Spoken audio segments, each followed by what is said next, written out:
This is Hugh Ballou, and my guest today is Roberta Gilbert.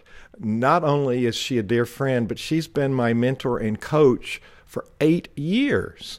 And I'm going to let her tell a little more about her background and history, because that's part of our discussion in this leadership series about legacies and people that make a difference. And Roberta, I want you to know you've made a huge difference. My life, my family's life, and the life of those people that I work with as a business strategist and mentor. So welcome to this interview today. Well, thank you, Hugh. I started 8 years ago. I went to this seminar, ELS seminar, and I'm going to let you talk a little bit about that, which was 3 days that my wife said, I'm going. Do you want to go? And I said, okay. And I had no clue what I was getting into. As I started delving into the work of Murry Bowen, I discovered it was a very different way of thinking for me. And it took me a little time to get my head around it, and you were patient with me, and you asked me some really good questions along the way. But let's back up. Tell people a little bit about your background. You're a psychiatrist and MD. Tell us a little bit about your background and how you came to know Murry Bowen and work with him.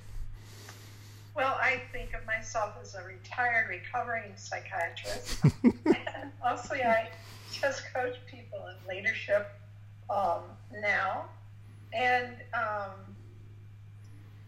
learned first about Dr. Bowen in psychiatric meetings, American Psychiatric Society meetings. And then I learned more directly about it by going to his seminar in Washington. And but when I decided to write a book about his work, I moved to Washington so that he could be my mentor. And so he was my mentor for maybe 8 years. And so that's a thumbnail of my relationship with him. What got your attention when you studied his writings early on? Well, I thought he was crazy when I first heard him, because he was talking about a new theory. And I thought, well, he must be a megalomaniac, because we have a theory. We don't need a new theory. We had Freudian theory, which I guess I must have thought was great. But one thing he would say each time I would hear him speak would get my attention. And I think the first thing I heard was cutoff. And I would take that concept home and start to work on my own cutoffs in my own family.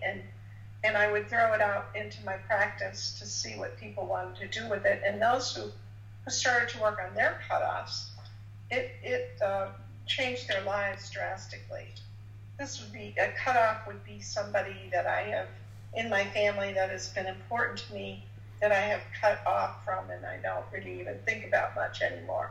In my case, it was my parents. And so that's a pretty serious cutoff. Mm-hmm. And when I began to work on that, my life changed drastically too. So then, concept by concept that he had, I learned this man has a whole new way of thinking, a whole new way of helping people, a whole new way of thinking about life, and it's a very valuable way. And gradually I could see that Freudian theory didn't even compare with it. Didn't even compare with it? Why is that? Didn't even compare. Freudian theory was a way of looking at the individual, only the individual. But Bowen said in order to understand the individual, we really have to look at the whole nuclear family. And Freud wasn't doing that so much. He was doing it a little, but not to the extent that Bowen was, where Bowen could see what went into a relationship, what made them better, what made them worse, the role of anxiety in relationships, some ideas like that, which Freud wasn't really concerned about. He was more of a medical doctor, relationship, and orientation, and he was thinking about making people well. He was thinking about making sick people well. Bowen said, what if people could continue to get better and better and better and better the rest of their lives. And forget the whole wellness and sick model, forget that. What if people just worked on being better people the rest of their lives? And that's indeed what people have done that have studied with them. And they are getting amazing results. I last saw you at the Bowen Center over in Georgetown University. I think we're at a different campus. And that's part of the legacy of Murry Bowen. You want to talk a little bit, you were there as well, with a whole bunch of other professionals. Talk about that center and how did it come about and what's the importance of that center? Yeah, he was a professor at Georgetown University.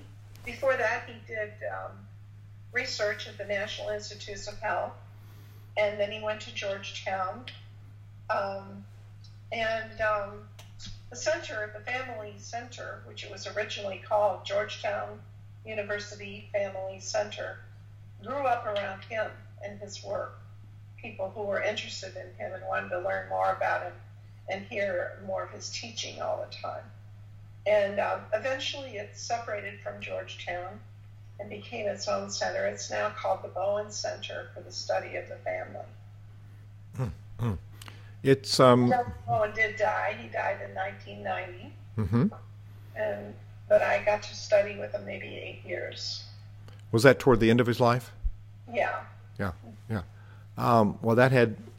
Well, I can see that center has had massive impact on a lot of people, as does your work. And what I enjoy about working with you, it's not about you. You describe yourself as being faithful to Bowen theory, where some people have gone on tangents of their own, but you're very, very faithful to Bowen's intent and concepts. And actually, Bowen wrote a series of essays, and you've then written some books. Tell us about the books that you've written. You've put them into a series of very digestible lessons, I would say, for me. And reading one book, it's just a whole awareness for me. So how many books do you have? And give us an oversight of what those are. Well, there are 5 books. The first one was Extraordinary Relationships, and that's a nice entry-level book for people who are concerned about relationships. It was meant for the general public. And the second book was meant for parents. It's called Connecting with Our Children. And the third, fourth, and fifth are a trilogy for leaders. And basically, they're all the lessons of the seminar put into book form. 3 years of the seminar put into 3 books. So the first year would be all about leadership from a Bowen perspective. The second book would be the 8 concepts themselves, what he taught as 8 concepts of the theory. And the third book, the cornerstone concept, is about differentiation of self, becoming more of a grown-up, I would say. And then I realized people had picked up, professors across the country had picked up this first book, Extraordinary Relationships, and they're using it as a textbook. And it's not, I don't think it's a very good textbook. It's written for the general public. It doesn't have the whole theory in it. So I'm writing one for them, a textbook for them. And that's in books. Love it. When is that? I hope this is a timeless interview where it's going to be heard by people throughout history. But what year do you think that book will be released? That's a very good question. That's one question the author never knows how to answer. Okay, we'll pass that question then. We're recording this in September of 2016. So, do you have a working title of it or yet? All I know is it's for young therapists in training. Good. It may be called Therapists Thinking Systems, but I don't know for sure. Well, in a sense, Roberta Gilbert has established her own legacy with your entity, and the ELS seminars and the advanced seminars. And what I love about going, it like I said before, it's not about Roberta.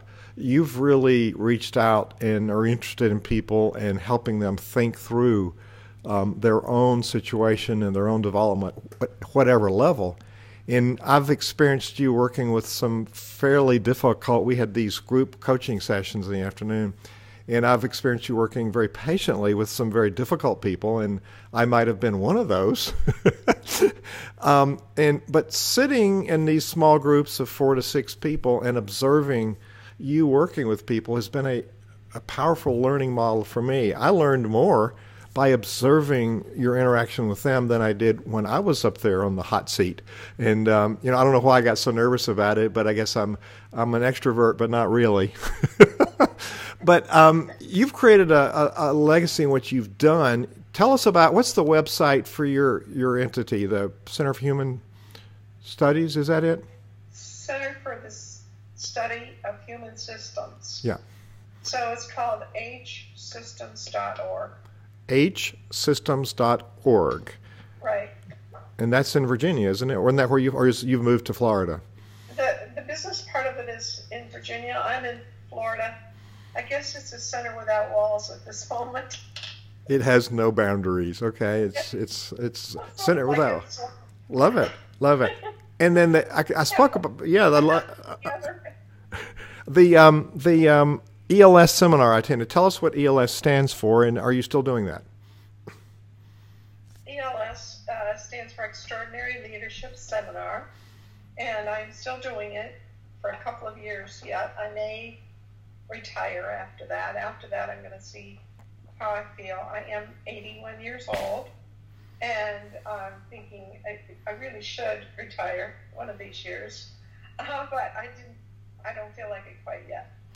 I had shared with you before we went on the recording that I had some time with Frances Hesselbein in New York, who ran the Girl Scouts for many years, and she's at least 15 years your senior. And we were talking about age, and she looked at me and said, "It's not the number, it's the quality of the years that counts." And I thought, whoa, isn't that a good statement? Yeah. Now, we're not selling stuff on this. This is teaching, but I want people to know about your resources. And if you go to Amazon and just Google Roberta, Roberta Gilbert, you'll find a whole page that has her books listed. And there's not one that you shouldn't have in your library. And then having the essays published separately by Murry Bowen, there's a whole group of essays. It's a pretty thick book. And I do, with people I work with, Roberta, I suggest that they start with that one you mentioned, the Extraordinary Relationships, because that just kind of gives them an overview. Tell us why Bowen Systems is important for a leader. Why should they learn this? Well, I think that most books on leadership tell people what to do, or they have a method, or they have 6 points or something. But I don't know of any of them really that have a whole theory of life and how human life fits together in relationship systems. And I think it's absolutely essential for leaders to know that. Because in any work situation, in any leadership situation where people spend time together, they do form, over time, an emotional system. And that is what Bowen observed and described so accurately and so beautifully. And for a leader to know all about that, and then to know guidelines from the theory on how to conduct self within all of that emotional intensity that gets going, it's just invaluable. I don't know of any other work out there for leaders. Maybe you do. I don't. That's into all those aspects. And how to be a grown-up. I mean, if anything we want in our leadership, it's a grown-up, adult-like person who can be calm and thoughtful and guided by principles when the going gets tough. That's what we would like in our leadership. And this is what Bowen theory guides us towards and shows us how to become that kind of a person. Mm-hmm. More and more. It's not an overnight thing. It's a gradual thing, probably the rest of my life, but a very well worth the effort, as you have said. Well, it took me about a year to really grasp the importance. It was 3 different sessions with you, this ELS, 3 days, and then working with you monthly.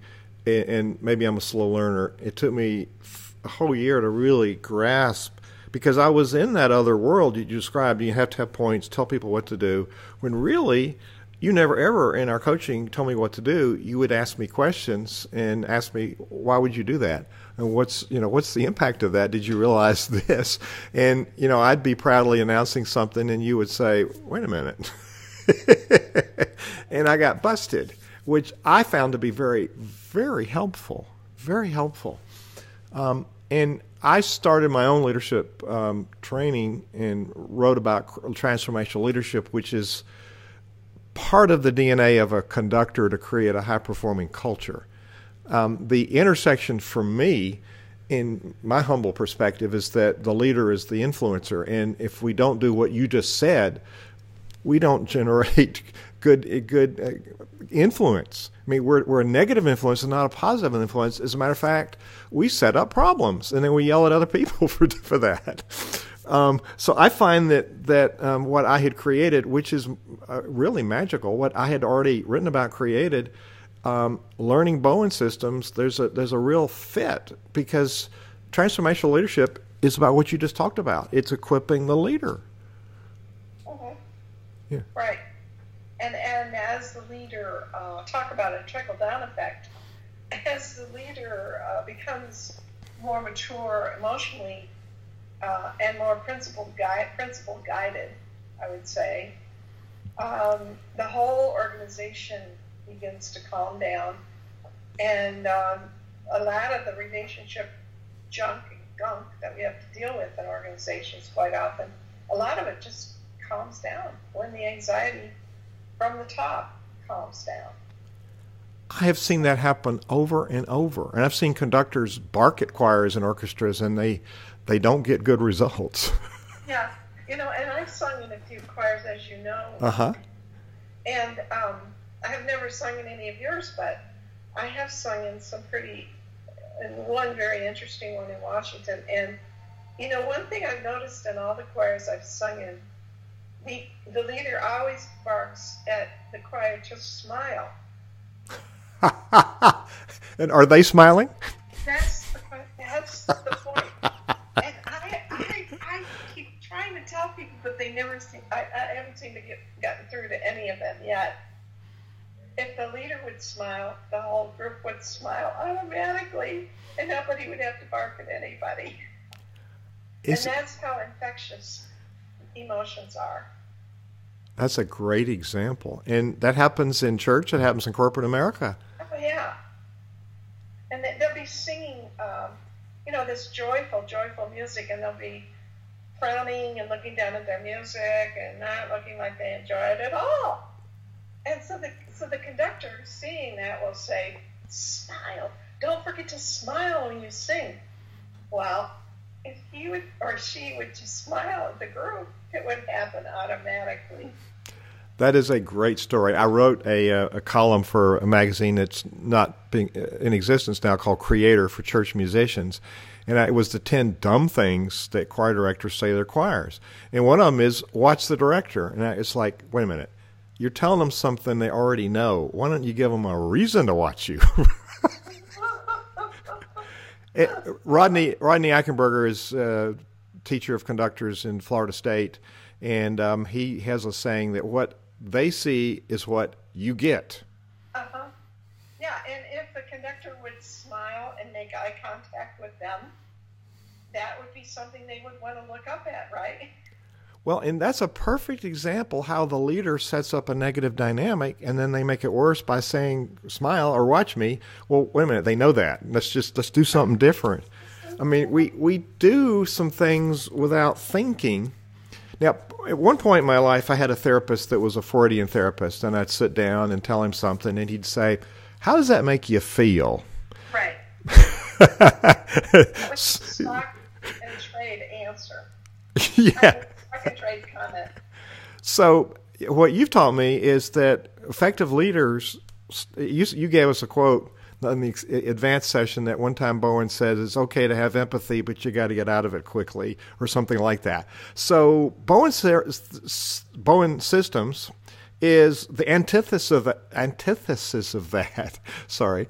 Tell us a little bit about this thinking self and how responsible leaders manage themselves. Yeah, well,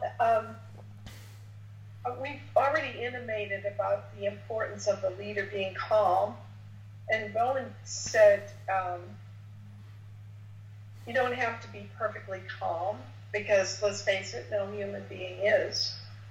But one should strive to be the calmest one in the room. So, what was your question again? Well, the antithesis of the Freudian feeling thinking and the Bowen thinking. Yeah, emotional thinking as well as... So the idea being that when I calm down, I can think better. Much of the workplace problem has to do with thinking, solving problems, getting the work out, getting the work done. So what we've learned is that anxiety is never gone completely, but when it gets to a certain level, it interferes with getting the work done. So, and it turns out that as I become more thoughtful, as I turn on my thinking brain and stop worrying so much about what I feel, as I turn on my thinking brain, the feelings automatically calm down. Well, how nice to know. Who knew, right? And how nice to know.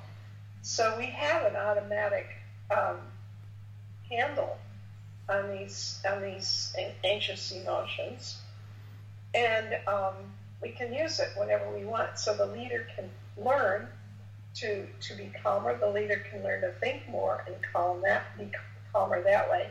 As that happens, the whole organization calms down. I have seen that happen, and it absolutely works. And yeah. I've seen the opposite happen it's more frequently, way too much. But our culture is trained in paying so much attention to feelings that I think the whole organization can get off the track with that. There's people that teach emotional leadership, and I just don't get it. It's we must remain in our thinking selves, and this whole Bowen systems helps me back off and reflect and think through something, which is powerful.